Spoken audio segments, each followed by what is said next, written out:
ये कथा है मातृ पितृ भक्त श्रवण कुमार की। श्रवण कुमार का नाम उनके मातृ पितृ भक्ति के कारण जाना जाता है। वो अपने अंधे माता पिता के इकलौती संतान थे। एक बार जब वो अपने माता पिता के लिए जलाशय से जल लेने के लिए गए, तब राजा दशरथ के एक बाण के कारण उनकी मृत्यु हो गई थी।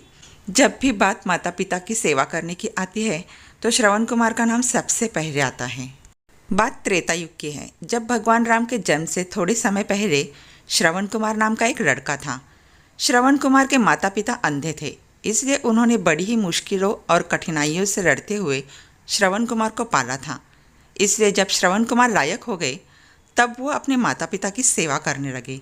एक बार श्रवण कुमार के माता पिता ने इच्छा जताई कि वे तीर्थ धाम की यात्रा करना चाहते हैं। तब श्रवण बांस की 2 बड़ी बड़ी टोकरियां लेकर आए और उन्हें बीच में एक मजबूत लकड़ी से बांध दिया। इस तरह वो एक तराजू की तरह बन गया, जिसमें उन्होंने एक टोकरी में अपनी माता को बिठाया था तो दूसरी टोकरी में अपने पिता को बिठाया और लकड़ी के बीच में अपना कंधा लगाकर उठा लिया और अपने माता पिता को तीर्थ धाम की यात्रा पर लेकर चले गए। जब लोगों ने ये देखा कि एक पुत्र अपने अंधे माता पिता की जिस तरह सेवा कर रहा है, तो उसका नाम मातृ पितृ भक्त श्रवण के रूप में प्रख्यात हुआ। श्रवण हर रोज़ काम करने के लिए घर से निकल जाते थे। इसके बाद वो जंगल से लकड़ियाँ काटने के लिए जाते थे और अपना चूल्हा जलाने के लिए लकड़ियाँ जंगल से बटोर कर लाते। उसके बाद चूल्हा जलाने के बाद वो अपने माता पिता के लिए खाना बनाते। श्रवण को इतनी मेहनत करते देख उनके माता पिता हमेशा ये सोचते थे कि वो कब इस उलझन से मुक्त हो पाएंगे।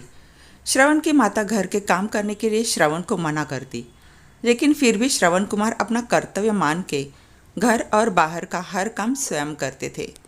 एक रोज़ श्रवण कुमार खाना बना रहे थे, तब उनके माता पिता ने उनसे कहा कि उन्हें प्यास लगी है।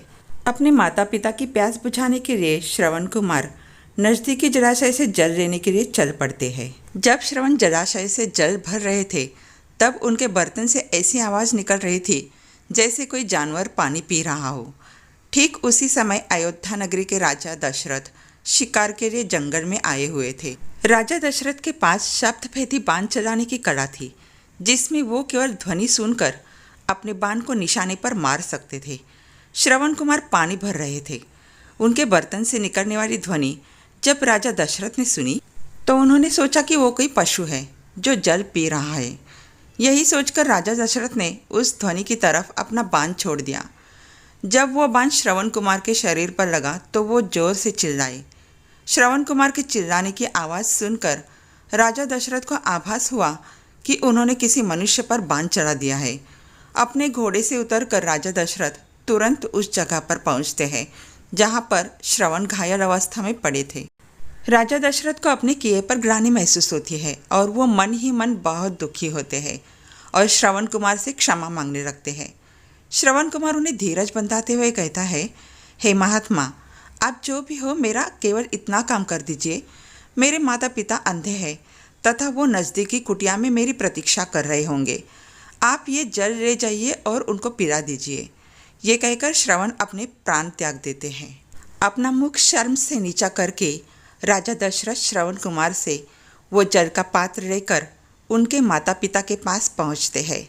वहां पहुंचकर जब राजा दशरथ उन्हें जल पीने के लिए कहते हैं, तब वो दोनों उनसे पूछते हैं कि उनका बेटा श्रवण कहाँ है।